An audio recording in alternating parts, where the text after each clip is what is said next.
Para este siglo se presentaron bastantes avances relacionados a las pruebas de inteligencia. Sin embargo, países como Inglaterra se enfocaron más que nada en los análisis estadísticos, mientras que Alemania se centró en la psicopatología y los americanos pusieron en práctica y énfasis en las ideas de Binet para la elaboración de las escalas de inteligencia. Para estos años, de 1880 a 1905, hubo un periodo en el cual se llamó periodo de laboratorio. Este se enfocaba principalmente en la psicología general. Había diferencias individuales y en la medición mental. Para la medición de la inteligencia, se abordaron estudios de la sensación, de la atención, de la percepción, asociación y la memoria. Gracias a los trabajos de Binet, de Ebbinghaus y de otros, se llevó a cabo la aplicación de métodos en laboratorios de psicología experimental para la solución de problemas prácticos, creando el campo de la psicología aplicada y naciendo una nueva era en la psicometría. Dentro de los avances en el siglo XX, hubo contribuciones de Goddard, que tenía una perspectiva de la inteligencia que mostraba diferencias de las de Binet. Goddard creía que la inteligencia constaba de una sola función subyacente determinada en gran medida por la herencia, y Binet pensaba que la inteligencia podía ser alterada por los factores ambientales y que no dependía únicamente de la genética. Hubo una escala, en 1908, la escala Binet-Simon, que fue la escala de uso más frecuente en los Estados Unidos. Esta escala era principalmente utilizada en la evaluación de individuos con retraso mental. Pero Lewis Terman enfatizó que la escala Binet-Simon tenía gran valor práctico y teórico. Interesado por esta evaluación infantil, en el año de 1916 realizó la publicación de estandarizada y empleada de esta revisión llamada Revisión y Extensión Stanford de la escala Binet-Simon, lo que ahora llamamos como Stanford-Binet. Lewis Terman señaló que la escala Binet-Simon del año de 1908 tenía gran valor práctico teórico. Para el año de 1916 publicó una versión modificada, ampliada y estandarizada de la que hablamos anteriormente, llamada Revisión y Extensión Stanford de la escala Binet-Simon o Stanford-Binet. Para esta escala, en 1916, utilizaba procedimientos psicométricos relativamente sofisticados. Se convertiría en una de las principales contribuciones al campo de la medición mental y representó un hito en esa área. Mientras tanto, en Inglaterra, Francis Galton, primo de Charles Darwin, realizó investigaciones pioneras sobre la herencia de las habilidades mentales y físicas a finales del siglo XIX.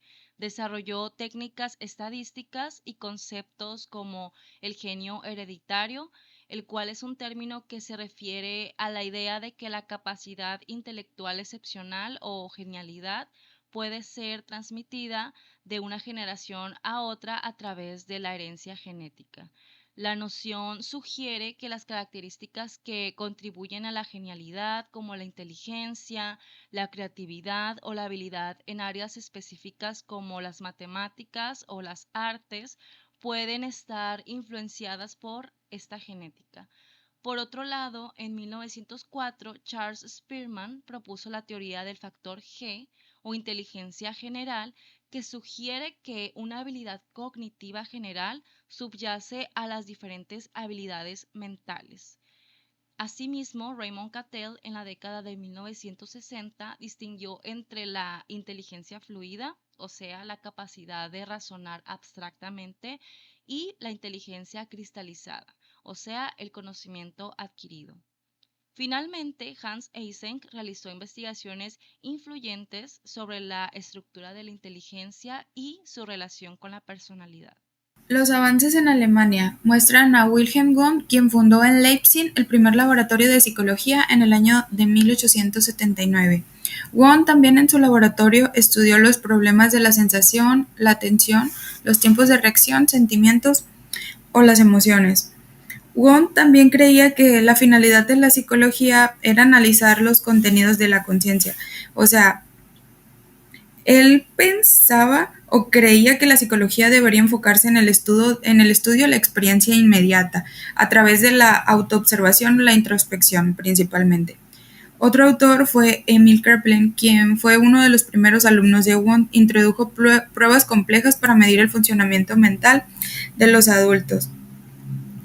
Kraepelin trabajó en el campo de la psicopatología y basó sus pruebas en las capacidades necesarias para el funcionamiento cotidiano.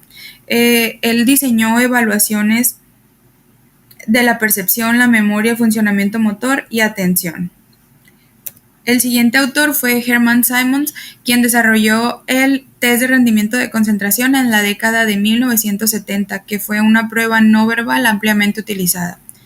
Rolf Blomin y sus colegas en Alemania han realizado también investigaciones influyentes sobre factores genéticos y ambientales que influyen en la inteligencia.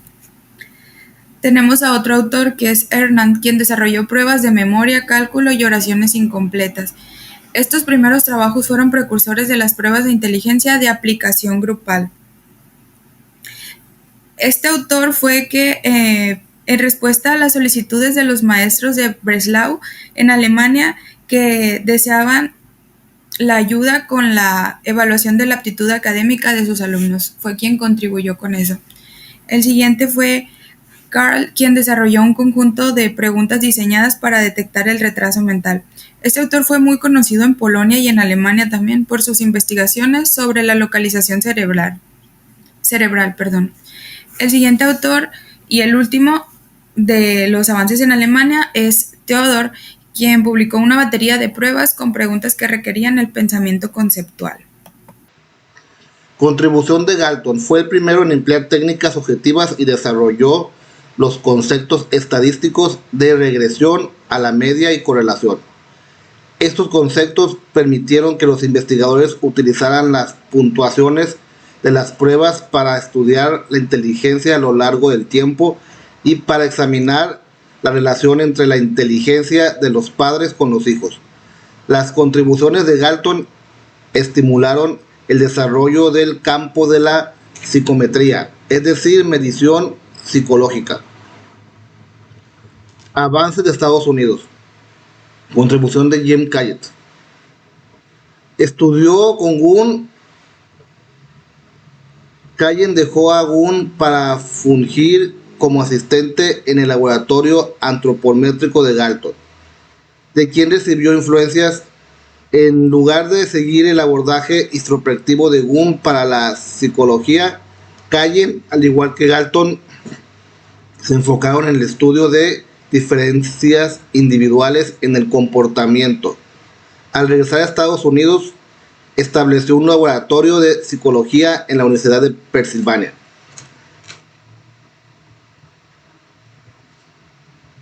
Contribución de Kajet.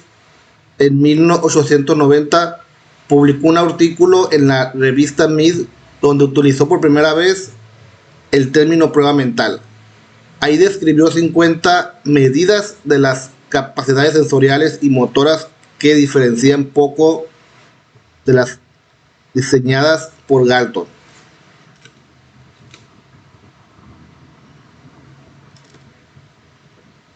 A base de Estados Unidos. Contribución de Kajet.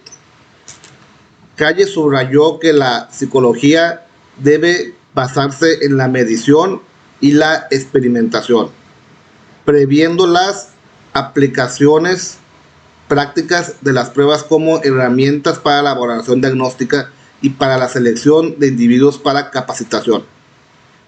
Recopiló una batería de pruebas para la elaboración de diversas habilidades.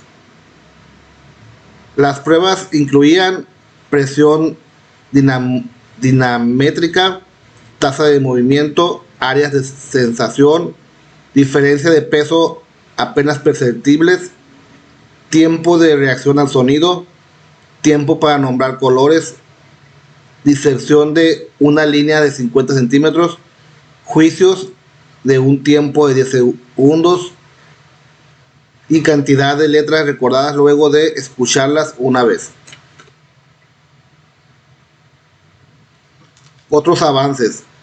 Las pruebas psicológicas hicieron su debut público en Estados Unidos en la Feria Mundial de Chicago de 1893, donde Hugo Münsterberg y Joseph colaboraron en una demostración de un laboratorio de pruebas, a cambio de una pequeña cuota. Los visitantes del laboratorio podían someterse a pruebas de antropometría mental para averiguar cómo se comportaba su desempeño con el de otras personas.